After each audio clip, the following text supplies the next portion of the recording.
चला तर मग आज आपण बनवूया साबुदाणा खिचडी। सुरुवातीला आपण 1 कप साबुदाणा स्वच्छ पाण्याने धुवून घेऊया आणि दुसरे पाणी ऍड करून तो रात्रभर भिजत ठेवूया।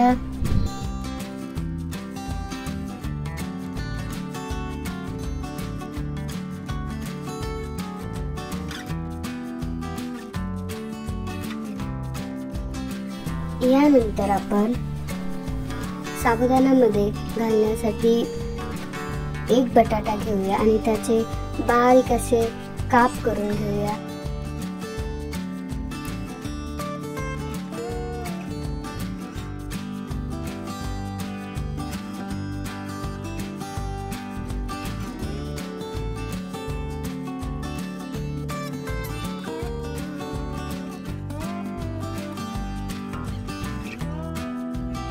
हे काप आपण स्वच्छ पाण्यात धुवून घ्यायचे आहेत, कारण त्याचा थोडासा स्टार्च निघून जातो आणि ते लवकर फ्राय होतात।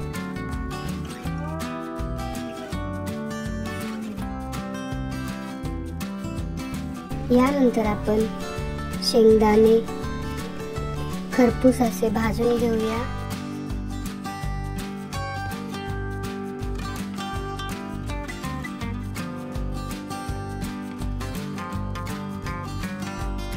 शेंगदाणे भाजल्यानंतर आपण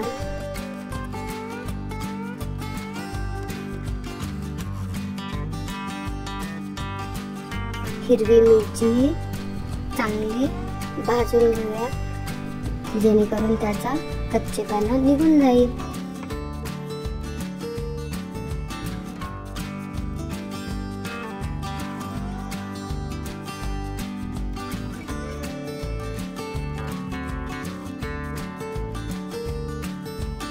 शेंगदाणे आणि मिरची आपण मिक्सरला फिरवून घेऊया। आता हे दोन्ही वाटण तयार झाले आहे। आता आपण साबुदाण्यासाठी जे साहित्य आहे ते सर्व साहित्य साबुदाण्यामध्ये मिक्स करून घेऊया।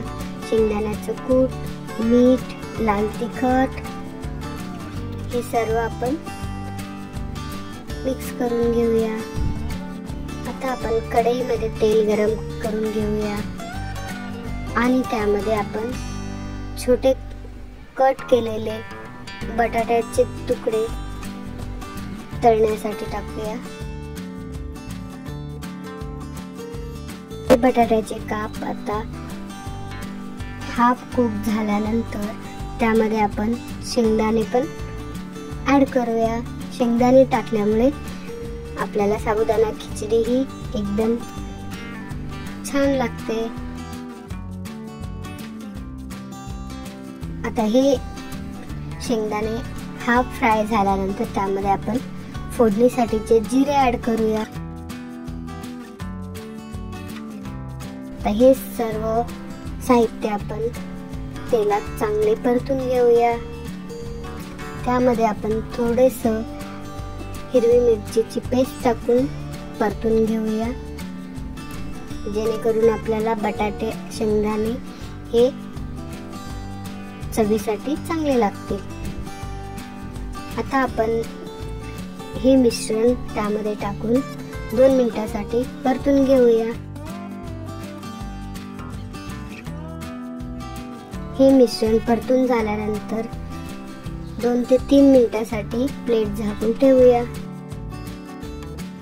प्लेट झाकल्यानंतर हे सर्व एकदम वाफून आपली साबुदाणा खिचडी ही एकदम हलकी फुलकी आणि चवीलाही चांगली लागते। चला तर मग आपली खिचडी रेडी आहे खाण्यासाठी।